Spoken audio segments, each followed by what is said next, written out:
Sorry for the delay, guys. But I do want to thank you for being here today. Obviously, I have a background in the media, understand the jobs that you have to do, and I have heard from my staff that you want to have a bit more opportunity to ask me questions directly on issues other than the issues that we're doing announcements on. So I know that Ralph Klein used to do this quite frequently, and so I'm happy to be able to accommodate that. And this will be the first, I hope, of many sessions like this. But before we get to the questions, I just have a few minutes that I would like to highlight the work that we've been focused on. First of all, affordability for Albertans. We know that this is still a top of mind issue for Albertans, and we're working very hard to provide relief. Effective January 1st, Albertans are once again saving 3.6 cents for every litre of gas and diesel, and those savings bring Alberta's gas prices to about 23 cents lower on average than the national average.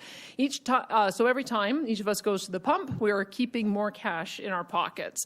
We're also preparing to roll out the first of our direct support payments to families, to seniors, and to vulnerable Albertans. You heard about this yesterday. An extra $100 a month for these Albertans will go a long way to bridging the gap between being able to say yes to a purchase or say no. And as Minister Jones and Minister Glubish and Minister Amory said just yesterday morning, the portal for applications for Alberta families and seniors will open next week, and then we'll be doing a deposit at the end of each month, with the first month being January 31st. But equally important to note is that many Albertans will receive those supports automatically without needing to apply, and that includes Albertans who are receiving AISH and income supports and the Alberta Seniors Benefit, as well as those receiving services through PDD and both foster and kinship care programs. We are also supporting the work of Alberta's food banks, who have been called upon even more lately as inflation has been making it more difficult for Albertans to buy the food that they need to feed their families. Last month, for instance, Minister Nixon announced $5 million in grants to help organizations helping to provide food security across the province. And in addition, we will have matching donations that they received in December up to about another $5 million. The grant guidelines and applications are now open, and so I'm pleased that he has brought this initiative forward, and it will continue next year as well. While inflation remains high, though, I need to highlight that our economy is doing incredibly well. It's growing. In December, over 41,000 new full-time jobs were created in our province, and that really is something to celebrate. There are still 100,000 job openings in our province, so Alberta is still calling, which means that there is work for those who are looking. And that work is an ever-increasing number of industries and sectors as our province continues to diversify its economy. This is why I'm also concerned about Justin Trudeau's just transition, as he calls it, because when I hear the words just transition, it signals eliminating jobs. And for Alberta, that is a non-starter. I think we all share the same goals when it comes to reducing emissions, and that's across all industries, including oil and natural gas. We are working with the federal government closely on technologies like carbon capture, utilization and storage, hydrogen, critical minerals, but the good work gets lost when they use this kind of divisive, polarizing language. Because the world is looking for energy, for more petrochemicals, for more LNG. This is not an industry in decline, but it is one of the industries that is strategic to world energy security. And Alberta is one of the most responsible producers of energy in the world and has been for decades. We will continue to advocate on behalf of the hundreds of thousands of workers whose livelihoods depend on this industry. And we expect the federal government to stand up for our world-leading oil and natural gas workers instead of trying to eliminate their jobs. So thank you. That's just what I'd like to say by way of opening, and I'd be happy to take your questions. Okay, we'll start with questions. Do you mind if I just see if there's some water here? One question, one follow-up. Like always, we'll hit the room and then we'll hit the phones. Thank you. We'll start with you, Rick, because you asked. If she can hear you from there, go ahead. Okay, I'll ask a question. First? Bell's never first. I'm stuck in there. I didn't really realize. I'm not smart enough to realize that's what I did. But anyway, let's go back to the just transition. You have said very clearly, very strongly, unequivocally, that you want to defend the oil patch, oil and gas industry. You have said time and again, including yesterday in a statement, that Trudeau, quote, really wants to shut down the industry. and eliminate the workers' jobs, and we're just not going to allow him to do this. We've heard other premiers say that in the past for the last few decades. So, number one, do you believe that that is his real intention? Do you believe the intention of the Prime Minister and his government is to phase out, get rid of the oils? Like, how big a threat do you perceive the Just Transition Plan and Prime Minister Justin Trudeau and the Liberal government and the Green Jesus of Montreal and all the rest of them? How big a threat do you actually see that in reality? I think it's a big threat. And the reason for that is the language that they're using. Just transition is the language that they used when they phased out the coal industry. It is a social justice term. If they wanted to talk about sustainable jobs, that's completely different.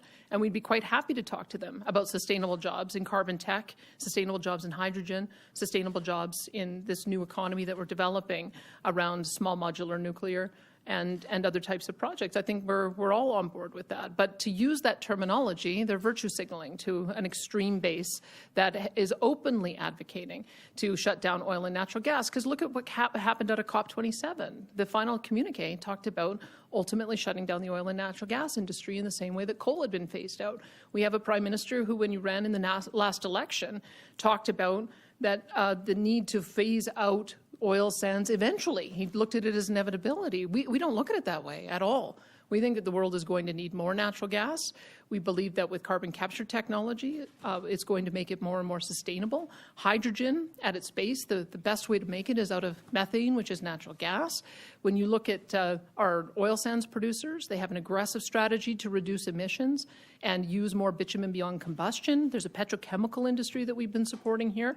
So we're just shifting the paradigm. This is not about phasing out any of these jobs. It's about growing them and expanding the opportunity for oil and natural gas workers. And that's the kind of language I would like to hear the Prime Minister use, because we I think, missed an opportunity when the German Chancellor was here, saying that there wasn't a business case for LNG. The Japanese Prime Minister is coming this week, begging us to do more development so that we can export LNG. And I would like, for a change, for the Prime Minister to say, yes, we can, and to work with us on making that happen. And this kind of targeted attack on our industry, it doesn't lend itself to cooperative federalism. That's what I'm worried about, and I do take him seriously because of the past statements that he's made on this. Now, as a supplementary, let us just say for the moment that your fears are in large part realized, and he does proceed aggressively, because we don't know what the Just Transition Plan is yet. But let's say it is a very aggressive plan. What is it that, and a lot of, I think, Albertans would like to know, what is it that you are willing to do? Like when you say, we're just not going to allow him to do this. Does this mean, you know, readers have asked me this morning, does that mean the Sovereignty Act? Does that mean, like, what does that exactly mean? It's one thing to say that you don't like what Trudeau's doing. It's also the right, you also say you'll stand up. But what happens if he actually does pursue an aggressive agenda? What are you concretely prepared to do in response? Again, I have to see what it is that he has planned, but I'll give you a for instance, this announcement that somehow within 2 years we're going to have 20% of all new vehicles in Alberta be electric vehicles. So I mean, I'm wondering why he isn't asked how are we going to do that. I know, for instance, because I drove a hybrid car over the summer, there's a 5-year waiting list for hybrid vehicles with Toyota, and an equally long waiting list for other electric vehicles. How do you then mandate that 20% of all vehicles sold in Alberta are going to be electric when they aren't even going to be available? I just spoke yesterday with a developer who's installing, who needs to install transformers. We used to be able to get them within days. There's an 80-week delay to install a transformer. You need to do that to be able to enable more houses to be able to have plug-in vehicles. We've got a 2-year wait to be able to even upgrade our power grid. So at some point we have to have an honest conversation about what's doable and what's possible, because here is the issue. If the federal government is pursuing emissions caps and targets that are too aggressive and too short a time frame and unachievable, it is a de facto production cap. which means it's a violation of our constitutional right to choose to develop our own resources. So those are the conversations we're having publicly right now, making them aware that the things that they're announcing are not achievable in the time frame they want to announce it. But if we're working towards the same goal of emissions reduction, and we have a reasonable time frame, and we're working towards having the same kind of technological advancement, then I think we can work collaboratively and cooperatively. So I'm going to try to do that approach first. My read of how the Supreme Court operates is that if we both agree that there's a problem, Alberta does not act in its area of jurisdiction, then the courts will defer to Ottawa to act in our areas of jurisdiction. It's why we have a carbon tax, and it's why they took over plastics. So we are going to make sure that we put forward a robust plan to reduce emissions in a way that works for Alberta. And then we'll be prepared to, if we have to have them take us to court to fight it out, because we are not phasing this industry out. We don't have to. We can export LNG, which will reduce global emissions. We can use carbon technology to capture CO2, embed it into useful products or bury it underground. We can develop a hydrogen industry. We can develop a small modular nuclear industry. And those are all of the things that get us to the same goal. So I believe that if it came down to a court fight, that we'd win it. Let me correct you there for a second. It's by 2026, in 3 years, there's 20% zero emissions vehicle mandate, not 2 years. Okay, I thought he said 2025. But I wanted you to finish your thought there. How, because your office had talked about using the Sovereignty Act to blunt the effect or somehow combat the zero emissions vehicle. How would that work? I think what I'm interested in looking at is how might we be able to bring more zero emissions vehicles on in our market. Our market, it actually makes more sense for us to be pursuing hydrogen fuel cell vehicles. And I quite frankly don't think that the federal government is doing enough to be able to attract that kind of development here. So that's the kind of thing I'd like to see is are we able to attract Toyota or Honda or Hyundai to come here and develop hydrogen fuel cell vehicles? Are we able to do more work with our transportation industry to do dual use engines as they are right now and converting them to hydrogen and biodiesel? Is there some way that we can use additives or new products to be able to reduce overall emissions? I've seen a number of technological advancements along those lines. So there are different ways to be able to achieve a reduced emissions outcome, and that's what we'll be putting on the table. Sorry, once again, that doesn't explain how the Sovereignty Act would work. There's nothing. As I said, we haven't made a decision to invoke the Sovereignty Act on anything. I have a different topic for you. We have a statement from Health Canada that says they received proposals by Alberta for the importation of children's ibuprofen and acetaminophen for use in pharmacies, and that a decision was provided to you guys in December. What exactly did that decision say? There's a couple of things that we had to do in working through with a new supplier. The Health Canada has to go through and examine the manufacturer. They have to examine our import facilities. We had to make sure that the formulation was the same as we would sell for generic products here. We had to get French and English packaging approved. And we went through all of those different steps, and so as a result, we have our first shipment arriving on the weekend. It's going to be for Alberta Health Services use. It's 250,000 bottles. The remaining 4.750 bottles is 4.750 million bottles are going to be subject to an additional delay because for retail use you have to have a child-proof cap. As I understand it, we are working on making sure that that approval process is taking place, and so that'll be the second batch. And as soon as we know when the retail use is going to be available, we'll do another press release. But the good news is that our Alberta Health Services hospitals will have the first shipment by this weekend. Well, I'm talking specifically about pharmacies. So those are supposed to be on the shelves by Christmas is what you guys said. They aren't on the shelves. So I'm just wondering, so how I understand it is that it was actually rejected, that proposal in December, and then you had to put forward a new proposal. Is that correct? No, it was just a process we went through. I mean, we respect Health Canada has a role in making sure that we have the safest product possible on the shelf. And the issue that they had was that when you make a product available for a retail use, it has to have a child-proof cap. So we're just working with the manufacturer to make sure that that is in place so that we can make it available for retail use. And look, I don't want to rush Health Canada. Certainly want to make sure that people, as soon as the supply arrives, that they feel confident in it. It really was just a matter of us meeting the regulatory conditions, and that was the last condition we needed to meet. So you had to put forward a new application? We've been working with them right from the beginning. We always knew that we would have a certain amount that would arrive that would be for AHS use, and then we had to continue working with them to make sure that we had the bottling that met their specifications. One of the specifications was we had to make sure that it was listed in the same familiar type of formulation that we have in Canada. We had to make sure French and English labeling, and this last hurdle is we just have to make sure we've got the child-proof cap. So it's been a process that we've been going on. It's just taken a little bit longer than we expected, but the first shipment is arriving this weekend for Alberta Health Services. Just to confirm, this is the same application that came back in December. I've been working with this on this all the way along. We have been working with Alberta Health, Health Canada to make sure that we were meeting all of their compliance. It's a brand new supplier. There's just a couple of hurdles that we needed to get through, and we're almost on the last one. Back on the Sovereignty Act in regards to your government, and respectfully, there's been a lot of complaints from your government towards the federal government in recent weeks. The last couple of days, Minister Shandro today is releasing a statement in regards to the firearms confiscation. Just yesterday, Minister Bowen talking about Moraine Lake, even though that's a national park, so I don't know where the Sovereignty Act would come in there. We've heard the energy side of this as well.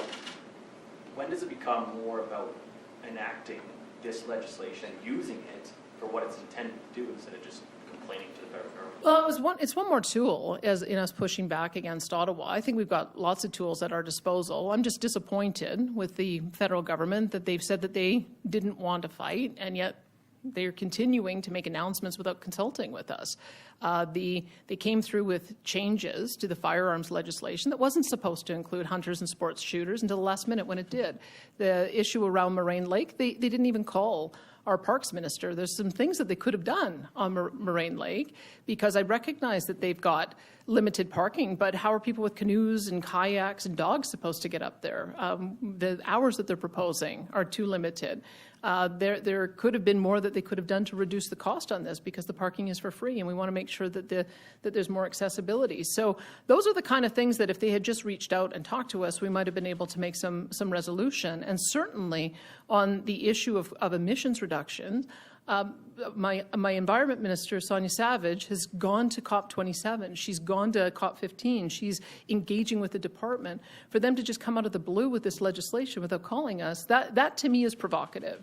And we have demonstrated that we are putting up a shield so that they stop doing this. And that's what we had hoped, that they would take it in the spirit it's intended, which is don't pass legislation or announce legislation in our areas of jurisdiction. That's all we're asking for. So I hope that we can move towards something more collaborative so that we can achieve the same ends that we all want. But I'm not very impressed with the way this new year has started. Would you agree that Moraine Lake is technically federal jurisdiction and a national park? Yeah, but why can't they? I mean, why can't they have called us to just give us the heads up on things? That's what I don't understand, because we all know that making any decision that's going to impact access is going to have a reaction. People don't know the difference about who to call, federal or provincial government. It kind of hit us out of the blue as well. And we think that there's some reasonable changes that they can make that would make sure it was more accessible. So I think that was the frustration that my Forestry, Parks and Tourism Minister was expressing. You talk about it being a symbolic gesture, putting a shield around Alberta. At what point does it stop becoming, it's implemented, we're signaling something, and when does it become action? If you aren't happy with how the new year started, if you aren't happy with a litany of things that you have discussed at length, when does it shift? What would that take? It depends on how far the Prime Minister is prepared to go in pushing this. I know that there are ministers in his government that we can work with that understand our position, and we're working closely with them to try to make sure that we can achieve our common goals. So I'm just going to keep on working on in that vein until we see what kind of legislation comes forward. They're not back, I don't believe, until January the 30th. So I want to see what the legislation looks like and what kind of impact it's going to have. But they need to stop this language. They need to stop using the social justice language of just transition, because we all know what that means. It means phasing out oil and natural gas workers, and that is not on. If they want to talk to us about how we'll invest in hydrogen, how we can collaboratively invest in carbon capture and technology, I'm all open to having that discussion, as I told the Prime Minister the first time that I spoke with him.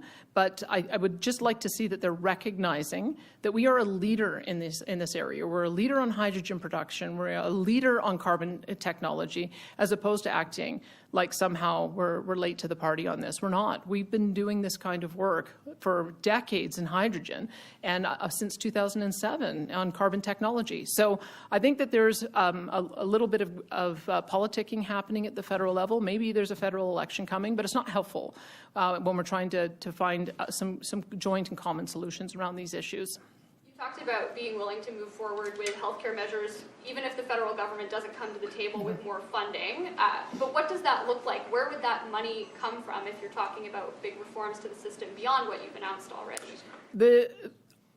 Here's the thing. I look at healthcare as the number one most important thing Albertans expect me to act on and to make improvements on, which is why it was the first action that I took after getting elected, was to make sure that we put in a new official administrator who could help guide some of those changes. And we identified 4 areas that we needed to work on. One was reducing emergency wait times. Another was reducing the amount of wait that ambulances have at hospital. The third was reducing the surgical wait times. And the fourth one is making sure that everyone has a medical home, a family doctor or a group of doctors who can help them. And none of those things require me to sit back and wait for the federal government to come in and help. We have to act on those things regardless. And so we're making strides on that. We're already intending to put $600 million per year back into the system next year and the following year. And we're just going to keep on making those kind of incremental changes. I can't stop doing reform because the federal government doesn't want to partner with us. So great if he comes to the table with more funding support, but we're not going to stop with the reforms that we're doing. How does that look then for Albertans if you're moving forward with some of these reforms without waiting for the federal government's funding there? How do you move forward with that, and what difference would that be with the federal government, without the federal? Well, a couple things. I mean, this is the reason why we announced non-ambulance transfers in December, because if you can have a separate vehicle that is able to transport a patient to a hospital or to a medical appointment, which is a routine appointment, then that ambulance stays available in the community when there's an acute need. I asked Dr. John if he could give me an assessment. How many operating rooms have we not opened? How many have been mothballed? And he said that there's 55. And he said that there's actually some really quick changes that you can make to bring them back on. So as I understand it, we fixed the HVAC system in the Camrose Hospital. It's coming on in the next couple of weeks. And we also reopened 2 operating rooms in our Northern Territory as well. So those are the kind of things that we're working on. When it comes to the medical practice and creating a medical home, we already negotiated, our Health Minister Jason Copping negotiated a new contract with the doctors that allow for alternative payments so that you can have a doctor and a nurse practitioner and a physiotherapist and a chiropractor all within the umbrella of one practice. And they agreed that we would work towards having 25% of doctors on that by the time of the next contract renewal. So those are things that we can do that are structural changes that don't necessarily end up costing more money. Because if you can build out your primary care system so that somebody has a family doctor to go to, then they don't end up in an emergency room. If you can empower your paramedics so that they can do more treatment on site, then they don't end up in the emergency room. If you can have nurses triage a different way so that they can treat patients and release them faster, that doesn't necessarily cost more money. It's just a structural change. So those are the kind of changes that we're working at. It's incremental decisions, dozens of different decisions every day across the entire system that's going to make a big difference. So is there something that will be done in lieu if that increase does not happen? Like, where are we at in that situation right now in terms of negotiations with the federal government? And what could that mean for Albertans who are seeking health care? Like, for individual people, does that mean money out of their pocket at some point, or where are we looking? There's a couple of things that we're looking at doing. So first of all, Dr. John Cowell's been working very closely with Alberta Health Services Management to identify the measures on those 4 key things that I was talking about, so that we can measure how many paramedics are able to get back out on the road in less than 45 minutes. That's what we've got to be targeting. How long is the wait time from once you arrive in an emergency room until you get treatment or until you get admitted? And how many surgeries do we have? We were at 69,000 surgeries backlogged when I first began. So I know some of the benchmarks. And as we, in the next couple of weeks, I'm just going to be getting a briefing from Minister Copping later today. But in the next couple of weeks, we'll make those measures available so everybody knows the numbers that we're looking at, and then just be making incremental approaches or incremental progress as we go along. The other part is that I've asked my Technology and Innovation Minister, Nate Glubish, to work on creating the architecture for a health spending account, which would bring more dollars into the system, more money into the hands of individual patients so that they can pay for all the things that are currently not covered by the healthcare system. So that's another major structural change that we're looking at making. And again, it doesn't rely on the federal government for us to do those kinds of things. We have now that we've seen an upsurge in our economy, we've seen a restoration of oil and natural gas prices. We now have our oil sands companies paying a higher rate that gives us a permanently higher level of income. So it does allow for us to have a little more flexibility than we've had in the last 8 years. All right, let's hit. If the federal government may be playing politics because there's a federal election coming on some of the federal provincial issues, you stand before us here as a politician with the provincial election coming. Are you telling us that there is no politics or electoral calculus in behind the Sovereignty Act and your approach to federal politics?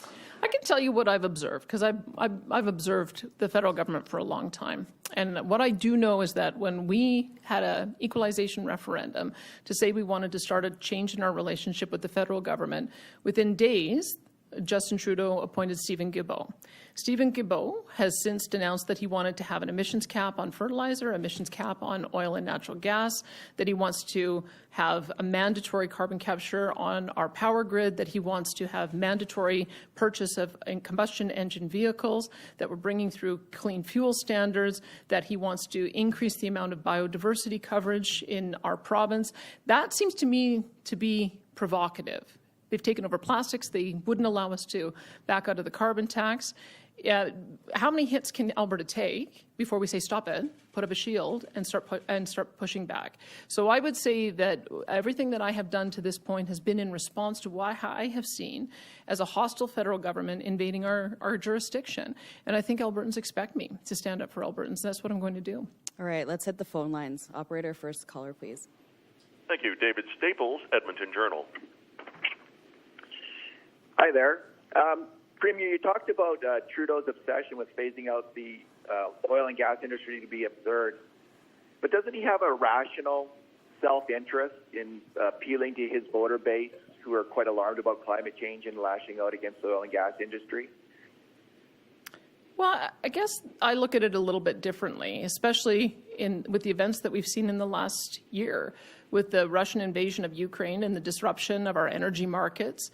The fact that it has created a global affordability crisis. I think that we now have a balance that we have to talk about. We have to talk about energy security, we have to talk about energy affordability, and we have to talk about getting our product to market with the most environmentally sustainable resources that we have. And that's why Canada is the perfect solution. So I think that there's a way for the Prime Minister to be able to look and present Canada to the world as a solution to all three of these problems. And I wish that he would transition into that mindset. For many, many years, it seems to me that there was this argument that the objectives would be achieved with just wind and solar and battery power. I think we're now beginning to see that that's not the case. Europe has switched. Europe has talked about natural gas and carbon capture and modular or small modular reactors, nuclear, being eligible for green bonds. That's the kind of shift that I think we need to see in this country, and that's the kind of shift that I'm hoping that the Prime Minister will do, because I think that we can have it all. I think we absolutely can have emissions reduction, but I think we also have to be aware that we've got to address energy security and energy affordability as well. As a follow-up, isn't it another kind of rationale for Trudeau's rhetoric right now? There's a negotiation going on between Ottawa, the oil companies, and Alberta about who's going to pay for carbon capture and storage. I mean, by kind of lashing out at the oil industry and about the Alberta people who run Alberta Energy, isn't he just trying to put Alberta in a weaker bargaining position, which would make sense for him? He just wants to pay less and have Alberta pay more. Well, I think we have to work together to make sure that we're competitive with the Americans. I think that the Inflation Reduction Act in the United States has changed the calculus a bit for a lot of companies doing investment. And we have to make sure that we have a competitive environment. I think we do, because we do allow royalty deductibility, and that has to be factored into the equation.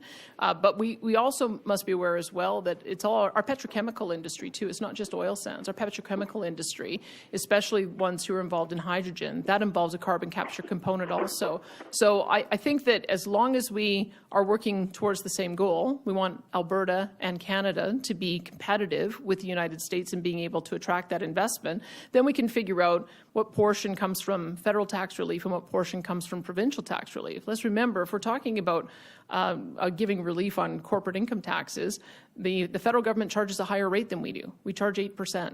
And so it really is up to the federal government to come to the table with something more significant. And so that's why we're having a discussion to see what it is that we need to do to make sure that we have the best environment. But we're not late to this. We've put, I believe, over $2 billion of investment into carbon capture technology, going back to the announcements that were put forward by Ed Stelmach all the way back, I believe, in 2007 or 2008. So we're prepared to provide support and continued support going forward. We have our TIER program, which just got approved at the federal level. That's an industrial pricing program where dollars go into an innovation fund, and we use that innovation fund to support emissions reduction. So we are doing our part, and if we need to do more, we'll have that conversation. All right, operator, the next caller, please. Thank you. Michelle Belfontaine, CBC. Hi, Premier. Thanks for taking my questions. Just wanted to change the subject a little bit. I wonder if you could provide us with an update on that medical panel of COVID advisors that you wanted to put in place to advise you on such issues.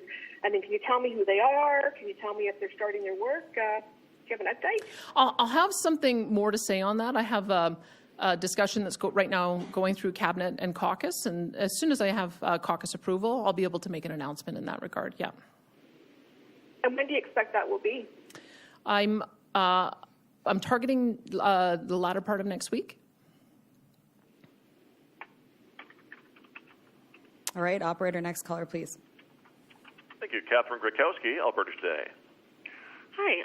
So again, going back to the carbon capture and storage and hydrogen, biofuels, small modular reactors, you've mentioned a couple things, but can you just clarify, what do you see as the provincial government's role for de-risking those projects? Is the answer grants? Is it tax credits? Is it improving the regulatory environment? All of the above? Something else I didn't mention? One of the things that I have been told, I met with the Chemistry Industry Association in the last week, and one of the things that they really applauded our UCP government on was the Alberta Petrochemical Incentive Program and the way we've structured that. So I believe it's 12% of capital cost that is a tax credit. And as a result of that, we ended up seeing 14 mega projects that got announced in our province. So that is the kind of model that has shown itself to be successful. And the question would be, can we expand that to include more types of projects? That's one of the conversations that we're having. We're also having a conversation about the amount of dollars that are going into our TIER program, that industrial pricing program, and whether more of those dollars can be used to support additional types of projects. So those would be the kind of things. I personally prefer, and I think the industry prefers, a model that allows them to keep more of their own dollars to invest in these kinds of projects, as opposed to grant programs that are subject to some kind of application process. So those are the active conversations that we're having in caucus and cabinet at the moment. And as a follow-up, if I may, on a different topic, one of the promises you made in the leadership campaign was to tackle both affordability and pressure on the healthcare system with health spending accounts. And I realize last month you said it's too big to happen right before the next election, but perhaps there would be some beta testing. I'm wondering where we're at with that beta testing. Are we expecting a smaller pilot before the end of the election? Are you still running on it for the next election? What's going on with health spending? I've asked our Technology and Innovation Ministry to give me an update in the next couple of weeks on that. They were pretty busy working on developing our affordability portal. So that would be one thing they were working on.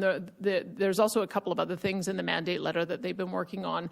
But what I'm hoping we will be able to do is through the budget process have an allocation of dollars that would be eligible for the health spending account, and then we make sure that we're able to do the work properly. I don't want to rush to do it without and then have some errors, because these things take a little bit of time. But my intention would be to be able to announce a little bit more through the budget process, and then in the weeks that follow that, I'll get a better idea of what our timeline might be on it. But I'm committed to pursuing that as an option. Politicians have health spending accounts. The public sector has health spending accounts. Energy executives have health spending accounts. It does seem to me that if this is a mechanism people are using to manage all the costs that are not covered by healthcare, we should make that available to everyday Albertans too. So I'll have more to say about it after the budget is released. All right, we have time for 2 more questions. Operator, next caller, please. Ram Thompson, The Star. Thank you. Premier, now you've said that you think that the federal government's out to basically destroy the oil and gas industry in Alberta. If that's their aim to do that, then why are they spending more than $20 billion to expand the Trans Mountain pipeline? Well, and I'm very hopeful that gets completed. I'm glad that they did make that decision, but I would put that in perspective, that they didn't stand up for us when the Keystone XL pipeline got canceled. They did cancel the Northern Gateway project, even though it had been approved. They put barriers in the way so that Energy East pulled the plug on their pipeline project, and they also created a regulatory process that didn't allow the Tex Frontier mine to go ahead. So I guess when I balance one project against the tens of billions of dollars that have been canceled, that's why I question whether they have a commitment to making sure that our oil and natural gas workers remain in a strong and vibrant industry. So the point that I would say, I've been watching over the last couple of months as well, I guess it's over the last year, when they launched this proposed emissions cap on oil and natural gas, where they want to propose a specific emissions cap on our industry of 42% by 2030, knowing that we're not going to be able to have the carbon trunk line built by then. We're not going to have small modular nuclear rolled out by then. So if you don't have the technological innovations in place at the time that you're setting for achieving your target, it's a production cap. That's the only other way that you can achieve it. And that's why I'm concerned that they keep putting forward these aggressive targets. I think they're sending a very mixed message. I think that we can achieve emissions reductions, but we have to do it over a time frame that makes sense for the investment in the industry and also the technology when it becomes available. That's what we're working with the federal government to make them understand that. All right, Now, you could argue, of course, that Northern Gateway was the federal court that yanked the approval for that because the previous federal government had not done enough work when it comes to First Nations consultation and looking at the environment. Of course, the Keystone XL pipeline, that was Joe Biden. That was a federal decision in the U.S., so we had no control over. But when you first began answering your question, it sounded like you're saying you hope that Trans Mountain would go ahead. Do you have any doubts that the federal government will actually finish that project? I know that there has been significant cost overruns on the project, and I think I've heard Chrystia Freeland say that she is not intending to put any more money into the project. So I'm watching with interest how they bridge that gap to get to the finish line on it.